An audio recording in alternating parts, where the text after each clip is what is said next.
Hello friends, आपके अपने channel Jaiswal virtual classes में एक बार फिर आपका स्वागत है। फ्रेंड्स, आज मैं प्रैक्टिस सेट सीरीज से फिर एक नए वीडियो के साथ आपके बीच में उपस्थित हुआ हूं और आज का जो टॉपिक है फ्रेंड्स वो है केंद्र और राज्य के मध्य विधायी संबंध। केंद्र और राज्य के मध्य विधायी संबंध से फ्रेंड्स बहुत से क्वेश्चन निकलते हैं। उन समस्त क्वेश्चनों को संकलित करके यहां पर रखने का प्रयास किया गया है और क्वेश्चन का कलेक्शन ऐसा है कि आप उसको देखने के बाद निश्चित रूप से प्रसन्न होंगे, क्योंकि इसमें हर तरह के प्रश्नों को रखा गया है। वो प्रश्न भी हैं जो कि विभिन्न परीक्षाओं में पूछे गए हैं, वे प्रश्न भी हैं जो कि बहुत इंपॉर्टेंट है, हो सकता है कि आगामी परीक्षा में आ भी जाएं। मतलब कि यदि आपने सारे प्रश्नों को देख लिया है तो आपका ये बहुत ही अच्छे ढंग से इस टॉपिक का रिवीजन, ये क्वेश्चन का सेट जो है आपको करा देंगे। अब फ्रेंड्स, क्योंकि क्वेश्चन अधिक हैं इसलिए वीडियो लंबा हो जाएगा, इसलिए वीडियो लंबा ना हो इसको दृष्टिगत रखते हुए केंद्र और राज्य के मध्य विधायी संबंधों के वीडियो को फ्रेंड्स हम दो पार्ट में रिलीज करेंगे। पहला पार्ट जो होगा फ्रेंड्स वो क्वेश्चन नंबर 1 से लेकर के 34 तक होगा और दूसरा पार्ट जो है वो क्वेश्चन नंबर 35 से लेकर के 67 तक होगा। फ्रेंड्स, यदि आप दोनों पार्ट्स के सभी क्वेश्चन को अच्छे से देख लेंगे तो केंद्र राज्य के मध्य विधायी संबंध का आपका बहुत ही अच्छा रिवीजन जो है इस प्रश्नों के माध्यम से आपका हो जाएगा। तो फ्रेंड्स, आज का जो वीडियो है वो केंद्र राज्य के मध्य विधायी संबंध पार्ट 1 का वीडियो है। इसके जस्ट बाद जो है वो केंद्र और राज्य के मध्य विधायी संबंध पार्ट 2 का भी वीडियो आ जाएगा और दोनों पार्टों को देख लेंगे तो आपका ये टॉपिक भी एकदम कंप्लीट हो जाएगा। तो वीडियो बहुत ही महत्वपूर्ण है फ्रेंड्स, वीडियो में लास्ट तक बन रहेगा और यदि चैनल पर नए हैं तो चैनल को सब्सक्राइब करके बेल आइकन का बटन दबा दीजिएगा, क्योंकि यहां से पॉलिटिकल साइंस के अच्छे कंटेंट की वीडियो निकलते हैं जो आपकी तैयारी को बेहतर से बेहतर बना सकते हैं। और फ्रेंड्स, यदि आप चाहे तो मैं फेसबुक टेलीग्राम पर भी जायसवाल वर्चुअल क्लासेस के नाम से फॉलो कर सकते हैं। नीचे डिस्क्रिप्शन में भी इसकी लिंक दी गई है, आप चाहें तो उसको वहां से भी देख सकते हैं। तो आइए फ्रेंड्स, बिना देरी के वीडियो को शुरू करते हैं।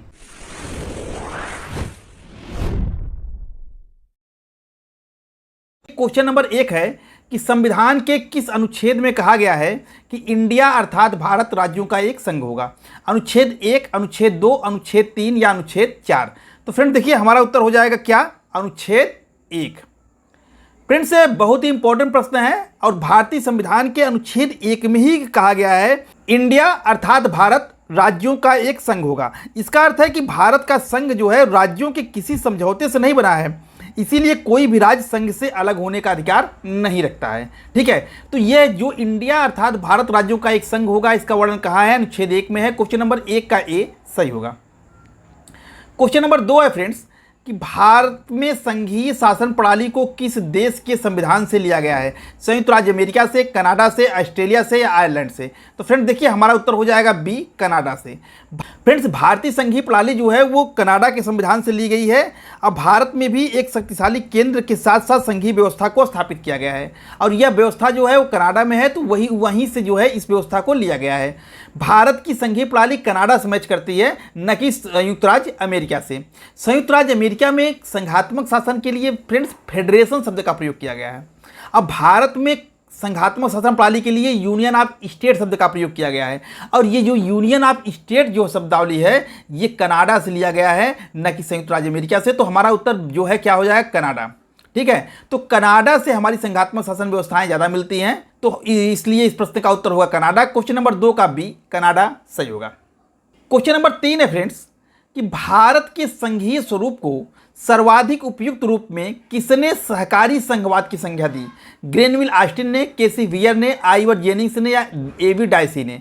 तो फ्रेंड्स देखिए, हमारा उत्तर हो जाएगा ए, ग्रेनविल ऑस्टिन ने। फ्रेंड्स, ग्रेनविल ऑस्टिन ने भारतीय संघवाद को सहकारी संघवाद कहा क्योंकि केंद्र और राज्य परस्पर सहयोग से शासन संचालन करते हैं। उसी परिप्रेक्ष्य में उन्होंने यह स्टेटमेंट दिया। तो बहुत पूछता है कि सहकारी संघवाद किसने कहा भारतीय संघात्मक व्यवस्था को? तो ग्रेनविल ऑस्टिन ने कहा। क्वेश्चन नंबर 3 का ए, ग्रेनविल ऑस्टिन सही होगा। क्वेश्चन नंबर 4 है फ्रेंड्स कि निम्नलिखित में से किसे भारतीय संघवाद का संरक्षक कहा जाता है? संसद, राष्ट्रपति, सर्वोच्च न्यायालय या वित्त आयोग? तो फ्रेंड देखिए, हमारा उत्तर हो जाएगा सी, सर्वोच्च न्यायालय। भारतीय संघवाद का जो संरक्षक है फ्रेंड्स वो सर्वोच्च न्यायालय है। फ्रेंड, यह केंद्र और राज्यों के बीच उत्पन्न जो संवैधानिक विवाद है उसका अंतिम रूप से निर्णय करता है और संघीय व्यवस्था की रक्षा करता है। इसीलिए कहा गया है कि भारतीय संघवाद का संरक्षक सर्वोच्च न्यायालय है। क्वेश्चन नंबर 4 का सी, सर्वोच्च न्यायालय सही होगा। क्वेश्चन नंबर 5 है फ्रेंड्स कि एक संघीय राज्य व्यवस्था में सम्मिलित है संघ और राज्यों के बीच संबंध, राज्यों के मध्य संबंध, समन्वय के लिए तंत्र, विवादों को सुलझाने के लिए तंत्र, अब इसको जो है कूट से चुनना है कौन से विकल्प सही होंगे। तो 1, 2, 3 और 4, केवल 1, 2, 3, 1, 2 और 4 और केवल 2, 3 और 4। तो फ्रेंड देखिए हमारा उत्तर हो जाएगा ए, 1, 2, 3 और 4। फ्रेंड्स देखिए एक संघीय राज्य व्यवस्था जहां भी संघात्मक शासन व्यवस्था होती है तो कह रहा है कि उस व्यवस्था में क्या क्या चीजें सम्मिलित होती हैं। तो देखिए फ्रेंड्स संघात्मक शासन व्यवस्था में संघ और राज्यों के बीच संबंध को निश्चित किया जाता है कि कौन सा क्षेत्र जो है संघ के लिए है, कौन सा क्षेत्र राज्य के लिए है, कहाँ संघ सरकार कानून बनाएगी, कहाँ राज्य सरकार कानून बनाएगी। तो इस तरह से उनके बीच संबंधों को निश्चित किया जाता है। राज्यों के मध्य संबंध, जो विभिन्न राज्य हैं उनके बीच क्या संबंध होगा, ये भी संघात्मक शासन व्यवस्था में निश्चित किया जाता है। केंद्र राज्यों के मध्य और विभिन्न राज्यों के मध्य समन्वय स्थापित करने के लिए विभिन्न संस्थाएं काम करती हैं ताकि उनके बीच कोई विवाद ना हो। अब विवादों को सुलझाने के लिए भी व्यवस्थाएं होती हैं, उनके लिए भी अनेक प्रकार की संस्थाएं हैं, न्यायपालिका है। तो इस तरह से हम देखेंगे तो ये चारों की चारों चीज़ें जो हैं वो एक संघीय राज्य व्यवस्था में पाई जाती हैं। तो हमारा उत्तर हो जाएगा 1, 2, 3 और 4। तो क्वेश्चन नंबर 5 का ए 1, 2, 3 और 4 सही होगा। क्वेश्चन नंबर 6 है फ्रेंड्स कि संविधान के किस अनुच्छेद में केंद्र और राज्यों के मध्य विधायी संबंधों का वर्णन है। अनुच्छेद 245 से 55 तक, अनुच्छेद 256 से 263 तक, अनुच्छेद 264 से 281 तक या अनुच्छेद 282 से लेकर 293 तक। तो फ्रेंड देखिए हमारा उत्तर हो जाएगा ए, अनुच्छेद 245 से लेकर के 255 तक। फ्रेंड्स केंद्र और राज्यों के मध्य विधायी संबंधों का जो वर्णन किया गया है वो भारतीय संविधान के अनुच्छेद 245 से लेकर के 255 तक में किया गया है। तो वही प्रश्न यहाँ दिया है तो उत्तर हो जाएगा ए। क्वेश्चन नंबर 6 का ए, अनुच्छेद 245 से 255 तक सही है। क्वेश्चन नंबर 7 है फ्रेंड्स कि केंद्र तथा राज्यों के मध्य विधायी शक्तियों के वितरण को कौन से अनुच्छेद विनियमित करते हैं। अनुच्छेद 243-44, 244-45, 245 और 246, अनुच्छेद 246 एवं 247। तो फ्रेंड्स देखिए हमारा उत्तर हो जाएगा सी, अनुच्छेद 245 और अनुच्छेद 246। फ्रेंड्स देखिए बड़ा इंपॉर्टेंट प्रश्न है, जरा आप इसको समझिए। क्या कह रहा है कि केंद्र तथा राज्यों के मध्य जो विधायी शक्तियों का वितरण है वो कौन से अनुच्छेद विनियमित करते हैं इसको। तो आपको जब विधायी संबंध पढ़ाए गए थे केंद्र और राज्य के तो उसमें बताया गया था कि केंद्र और राज्यों के मध्य विधायी संबंधों को हम 2 तरीकों से देखते हैं, 2 आधारों पर डिवाइड करते हैं। एक अनुच्छेद 245 जो कि राज्य क्षेत्र के आधार पर विधायी शक्तियों का वितरण की बात करता है और एक अनुच्छेद 246 जो कि विषयों के आधार पर शक्तियों के बंटवारे की बात करता है। यानी अनुच्छेद 245 में यह कहा गया है कि केंद्र सरकार और राज्य सरकार का क्षेत्र क्या होगा, उनके कानून किस क्षेत्र में लागू होंगे, ये बताया गया है। अनुच्छेद 246 में यह बताया गया है किन विषयों पर केंद्र सरकार कानून बनाएगी और किन विषयों पर राज्य सरकार बनाएगी। तो वही प्रश्न यहाँ पूछा है कि कौन से अनुच्छेद जो है वो राज्य और केंद्र के मध्य जो विधायी शक्तियों के वितरण को विनियमित करते हैं। तो अनुच्छेद 245 और अनुच्छेद 246 ये दोनों अनुच्छेद जो है केंद्र और राज्यों के मध्य विधायी शक्तियों को विनियमित करते हैं। तो क्वेश्चन नंबर 7 का सी, अनुच्छेद 245 और 246 सही होगा। क्वेश्चन नंबर 8 है फ्रेंड्स कि केंद्र तथा राज्यों के मध्य शक्तियों के वितरण के लिए भारत का संविधान 3 सूचियों को प्रस्तुत करता है। निम्न में से कौन से 2 अनुच्छेद शक्तियों के वितरण को विनियमित करते हैं। अनुच्छेद 4 और 5, अनुच्छेद 56-57, अनुच्छेद 141 और 142, अनुच्छेद 245 और 46। तो फ्रेंड्स देखिए वही उत्तर होगा जो ऊपर का उत्तर है, अनुच्छेद 245 और अनुच्छेद 246। प्रश्न भी वही है फ्रेंड्स, केवल की शब्दावली को चेंज करके एक नए रूप में आपको प्रस्तुत कर दिया गया है। प्रश्न रखने का तात्पर्य सिर्फ यही है कि आपको बताया जा सके किस तरह से शब्दावलियों को चेंज करके नए नए प्रश्न बना दिए जाते हैं। तो देखिए ऊपर भी वही प्रश्न हुआ है, पूछा है कि केंद्र और राज्य के मध्य विधायी शक्तियों का वितरण को कौन सा अनुच्छेद विनियमित करते हैं। और नीचे का जो प्रश्न है वो पूछ रहा है कि केंद्र और राज्यों के मध्य शक्तियों के वितरण के लिए भारत के संविधान 3 सूचियों को प्रस्तुत करता है। निम्न में से कौन से 2 अनुच्छेद शक्तियों के वितरण को विनियमित करते हैं। तो प्रश्न वही है, केवल घुमा दिया है, तो उत्तर भी वही होगा। क्वेश्चन नंबर 8 का डी, अनुच्छेद 245 और 246 सही होंगे। क्वेश्चन नंबर 9 है फ्रेंड्स कि संविधान के किस अनुच्छेद के तहत संघ व राज्य के मध्य विधायी शक्तियों का विभाजन राज्य क्षेत्र के आधार पर किया गया है। अनुच्छेद 244, अनुच्छेद 245, अनुच्छेद 246 या अनुच्छेद 247। तो फ्रेंड देखिए हमारा उत्तर हो जाएगा बी, अनुच्छेद 245।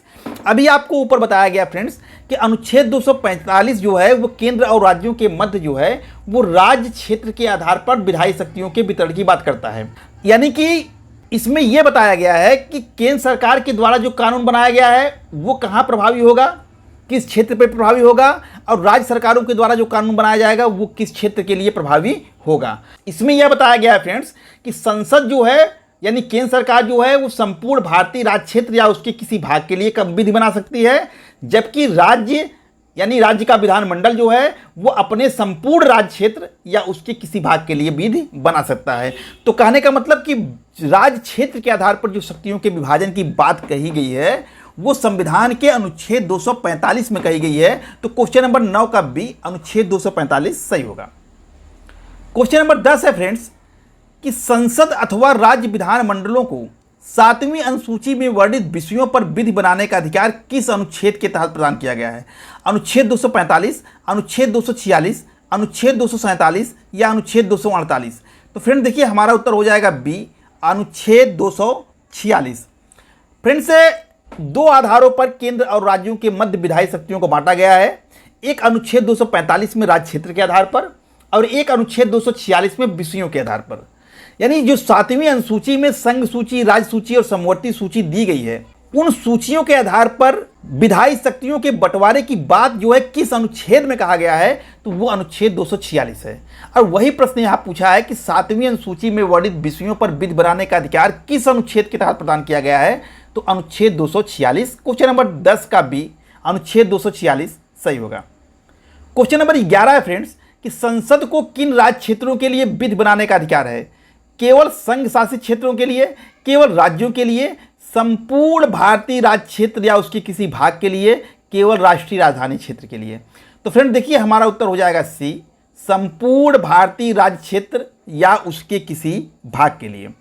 फ्रेंड्स अभी आपको ऊपर बताया गया कि संसद जो है वो संपूर्ण भारतीय राज्य क्षेत्र या उसके किसी भाग के लिए कानून बना सकती है। तो वही प्रश्न पूछा है तो हमारा उत्तर हो जाएगा सी क्वेश्चन नंबर 11 का सी सही है।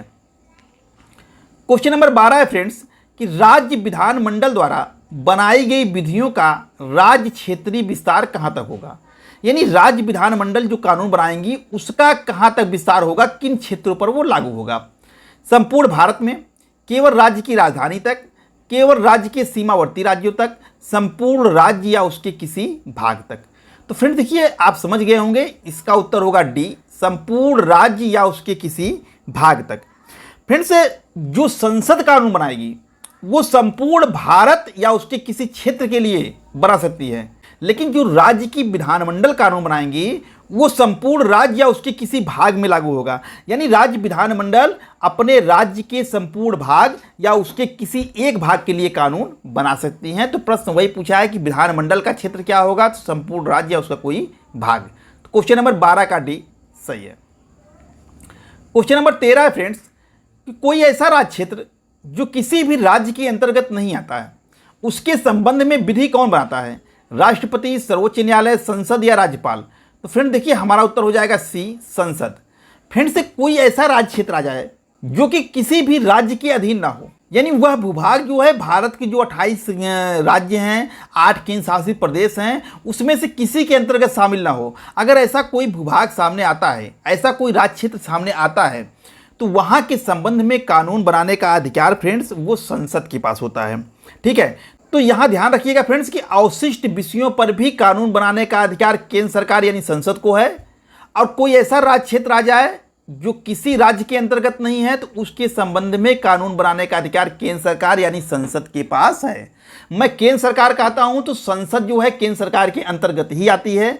कानून बनाने का अधिकार संसद के पास ही होता है क्योंकि ये व्यवस्थापिका है। जब हम केंद्र सरकार कानून बना सकती है यह बात कह रहे हैं तो इसका मतलब हमारा तात्पर्य किससे है? संसद से होता है, केंद्रीय व्यवस्थापिका से होता है। और केंद्रीय व्यवस्थापिका कौन है? संसद है। ठीक है फ्रेंड्स, तो प्रश्न 13 का सी संसद सही होगा। क्वेश्चन नंबर 14 है फ्रेंड्स कि क्षेत्रीय संबंधता का सिद्धांत किस अनुच्छेद से संबंधित है? अनुच्छेद 244, अनुच्छेद 245, अनुच्छेद 246 या अनुच्छेद 248? तो फ्रेंड देखिए हमारा उत्तर हो जाएगा बी अनुच्छेद 245। क्षेत्रीय संबंधता का सिद्धांत जो है फ्रेंड्स वो अनुच्छेद 245 से संबंधित है।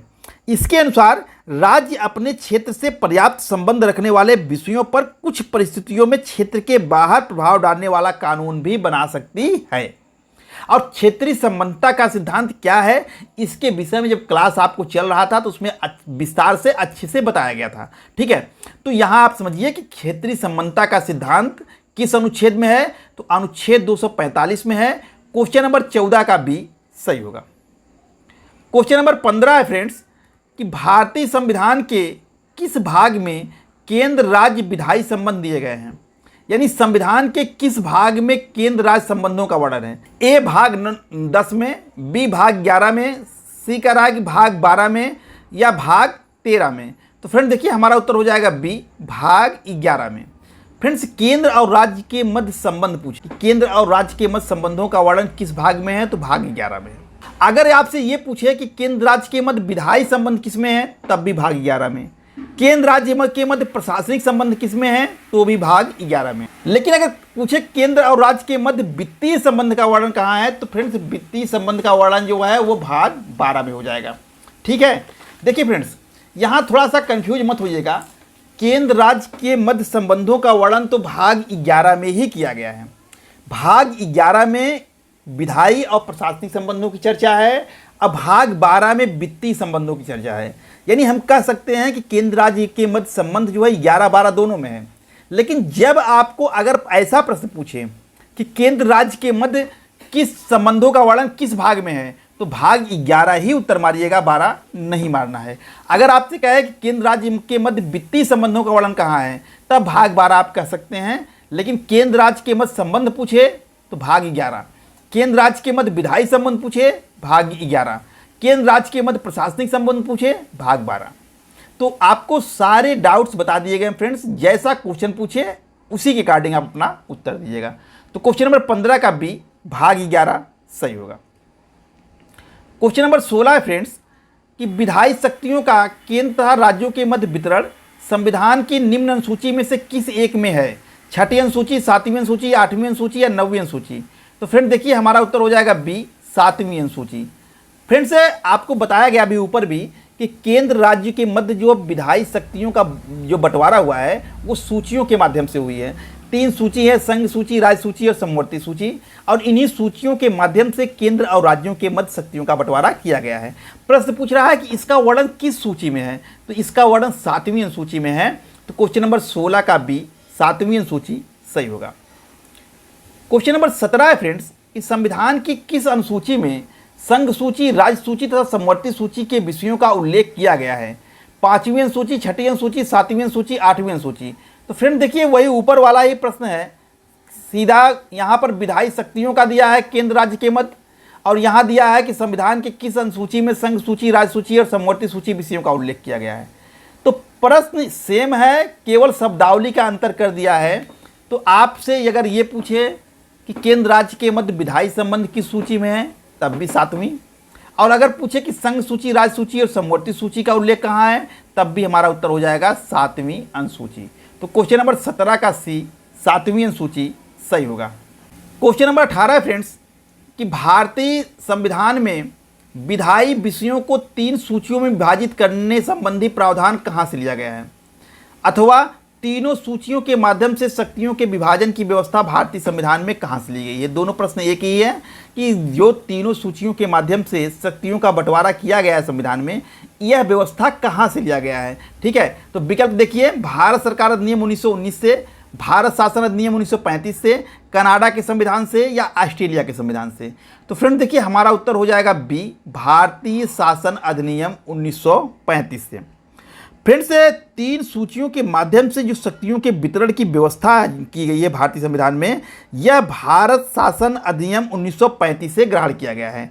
तो वही प्रश्न पूछा है, तो हमारा उत्तर हो जाएगा बी क्वेश्चन नंबर 18 का बी भारतीय शासन अधिनियम 1935 सही होगा।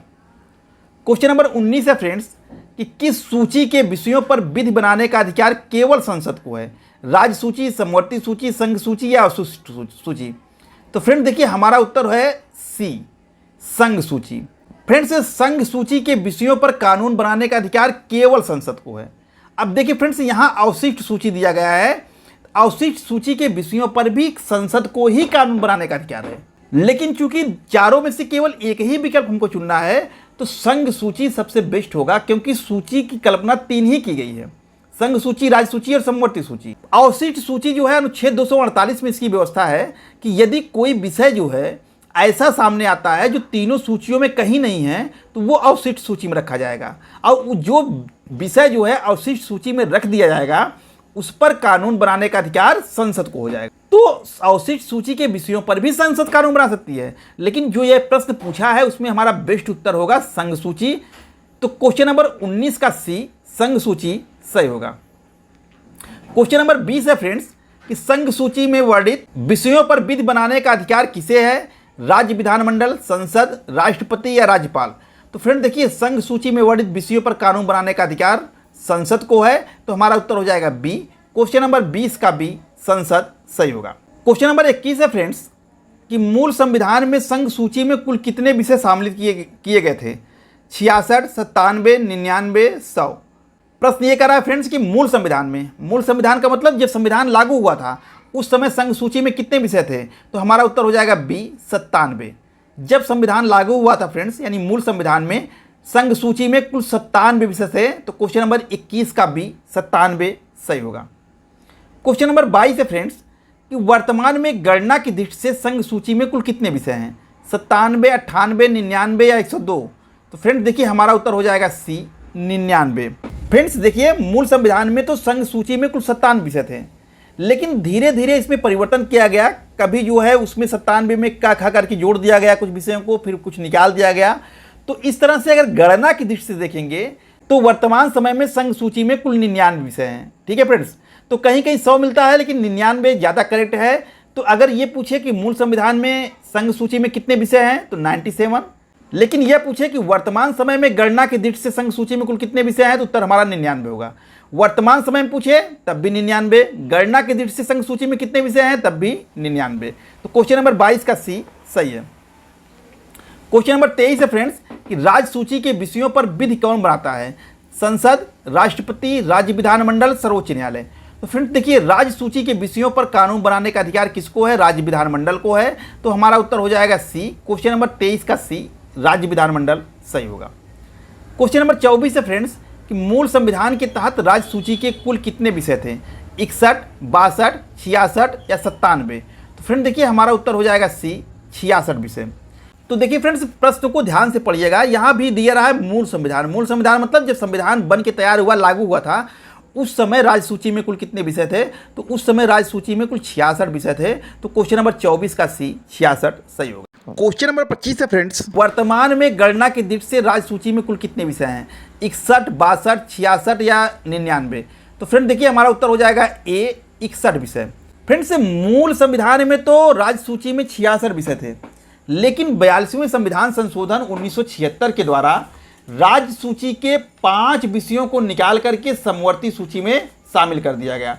तो वर्तमान समय में अगर पूछ रहा है या गणना की दृष्टि से पूछ रहा है तो राज्य सूची में कुल विषयों की संख्या कितनी हो गई? 61 हो गई, क्योंकि पहले 66 थी, उसमें से 5 निकल गया, तो अब वर्तमान समय में कितना रह गया? 61। वही प्रश्न पूछा है, तो क्वेश्चन नंबर 25 का ए, 61, सही होगा।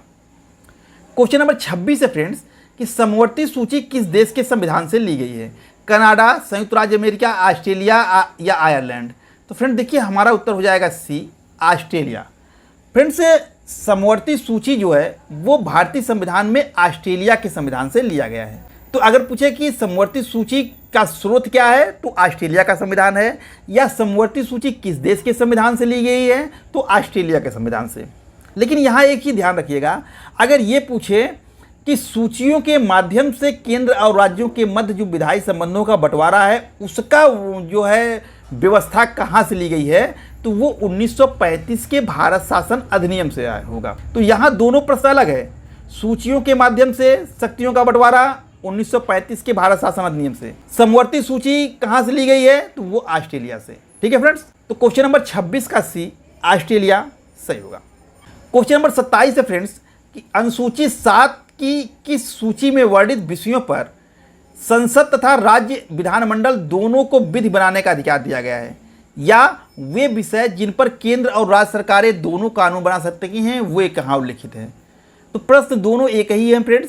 प्रश्न सीधे से ये पूछ रहा है कि वो कौन से विषय हैं जिस पर केंद्र सरकार और राज्य सरकार दोनों कानून बना सकती है। संघ सूची, राज्य सूची, समवर्ती सूची या अवशिष्ट सूची। तो फ्रेंड देखिए, इसको आप समझ ही रहे होंगे, हमारा उत्तर क्या हो जाएगा, सी, समवर्ती सूची।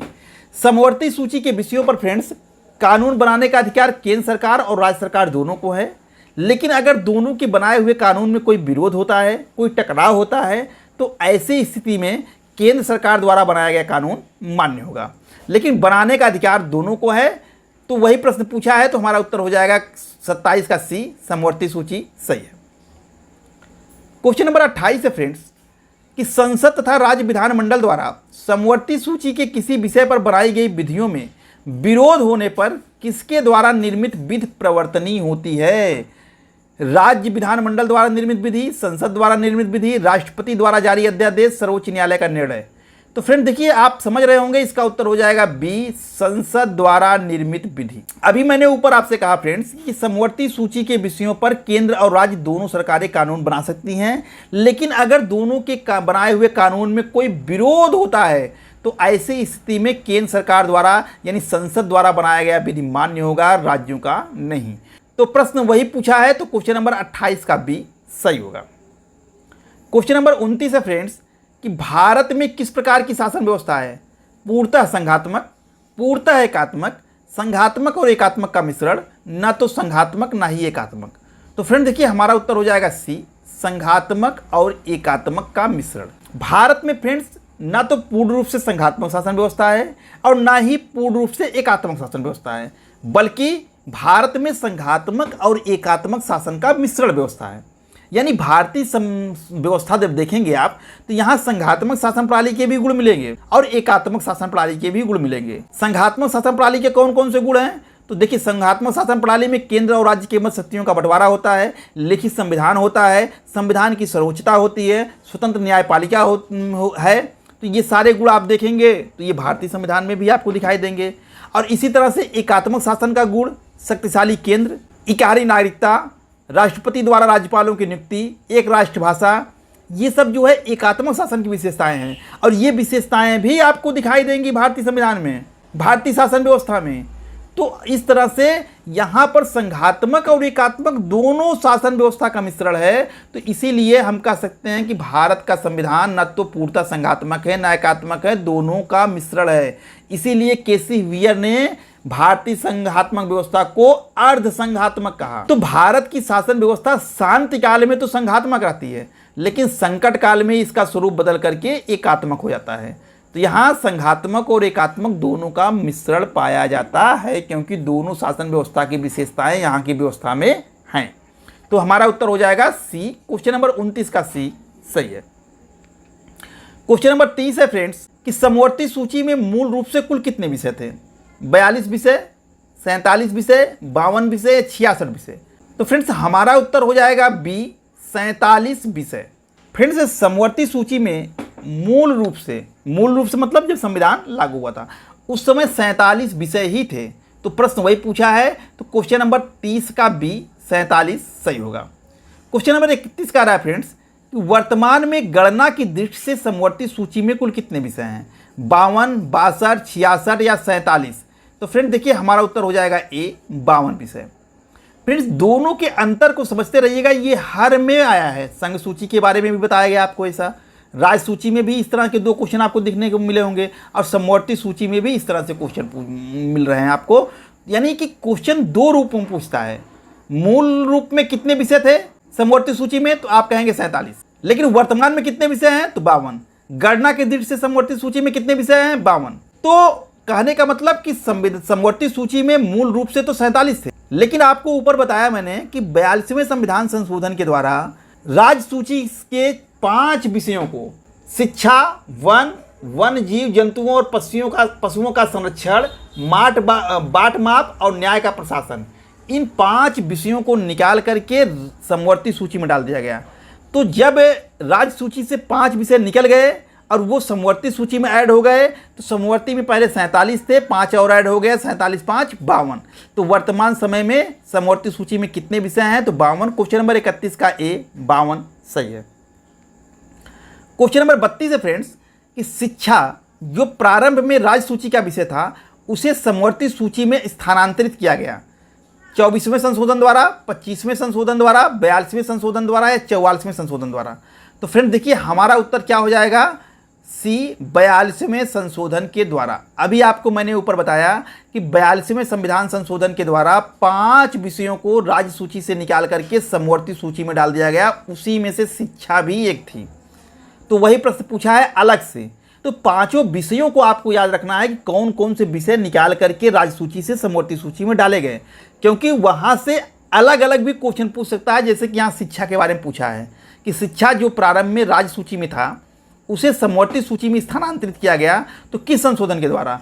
तो 42वें संशोधन के द्वारा हुआ था। अब हो सकता है कि अगला प्रश्न आपसे ये बना के पूछ ले, वन्य जीव जंतुओं और पक्षियों का जो संरक्षण है, यह जो प्रारंभ में राज्य सूची में था, इसको समवर्ती सूची में स्थानांतरित किया गया किस संविधान संशोधन द्वारा?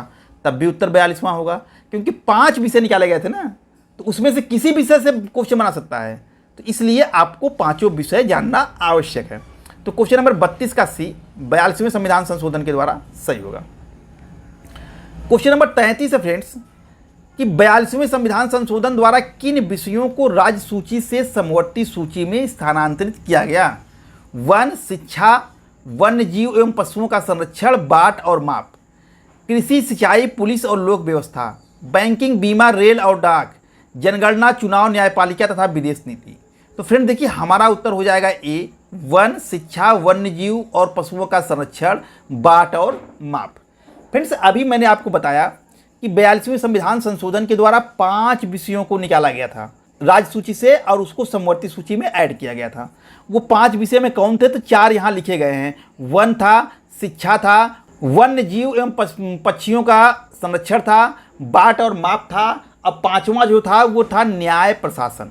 यही 5 विषय सम्मिलित किए गए थे। तो फ्रेंड्स यहाँ एक चीज़ ध्यान रखिएगा कि जब हम केंद्र और राज्य के मध्य विधायी संबंधों की चर्चा कर रहे थे और वहाँ आपको बता रहे थे कि 42वें संविधान संशोधन के द्वारा किन किन 5 विषयों को निकाल करके राज्य सूची से समवर्ती सूची में डाला गया है, तो वहाँ हमसे एक मिस्टेक हो गया था।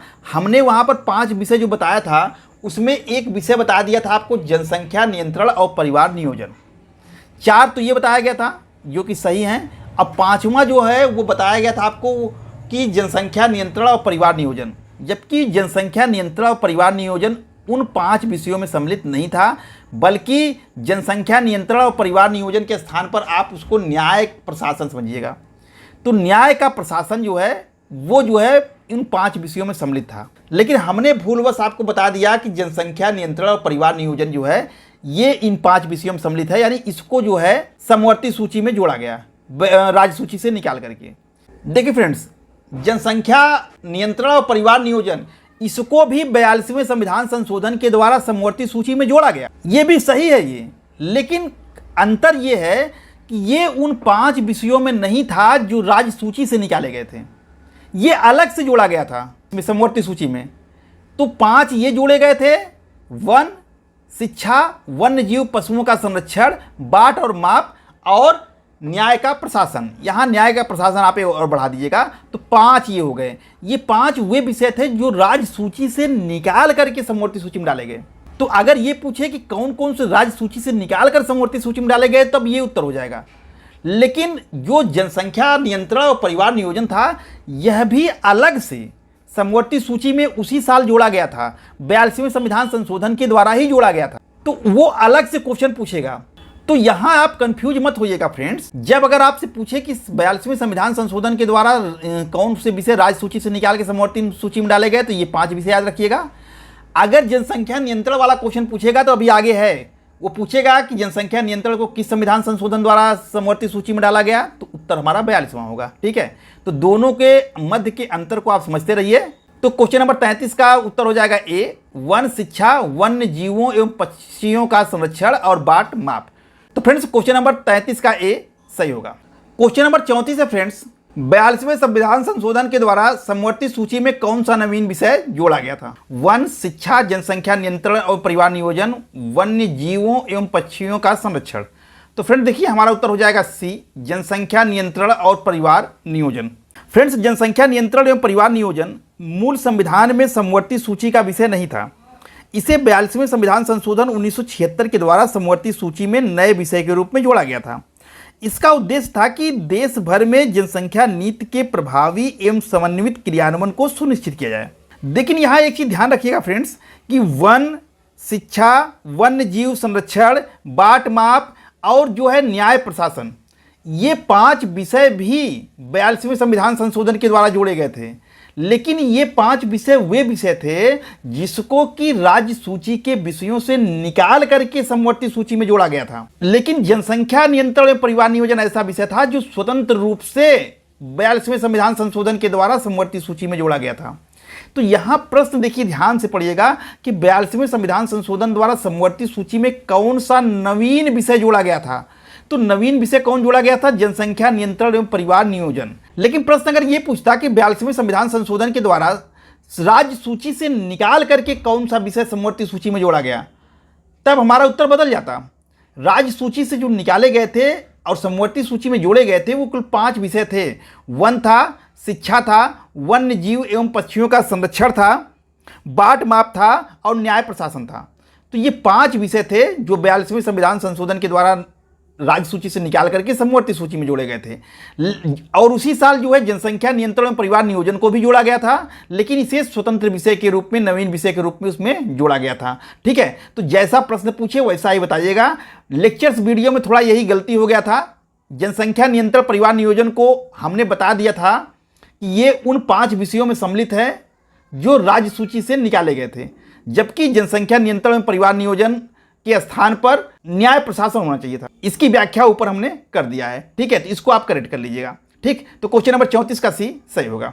फ्रेंड्स, क्या आप टीजीटी सामाजिक विज्ञान, पीजीटी सिविक्स या पॉलिटिकल साइंस से नेट जेआरएफ की तैयारी करना चाह रहे हैं? तो बिना देरी किए हुए प्ले स्टोर पर जाइए और जायसवाल वर्चुअल क्लासेज के ऐप को डाउनलोड कीजिए। ऐप डाउनलोड करने के लिए प्ले स्टोर में जाकर के टाइप कीजिए जायसवाल वर्चुअल क्लासेज और सर्च कीजिए। आपको कुछ इस तरह से इंटरफेस खुल के सामने आएगा और वहाँ जायसवाल वर्चुअल क्लासेज का आपको लोगो दिखाई दे रहा होगा।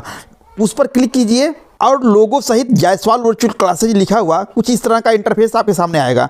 आप इंस्टॉल का बटन दबा दीजिए। इंस्टॉल होने के बाद ओपन का बटन दबाएंगे तो जायसवाल वर्चुअल क्लासेज का ऐप खुल जाएगा। यहाँ पर आपको लॉगिन करने के लिए मोबाइल नंबर और कुछ परमिशन मांगा जाएगा। जैसे ही आप मोबाइल नंबर डाल के परमिशन देते हैं, ऐप चालू हो जाएगा और सारी सूचनाएं यहीं पर मिल जाएंगी। तो बिना देरी किए फ्रेंड्स, ऐप को डाउनलोड कीजिए।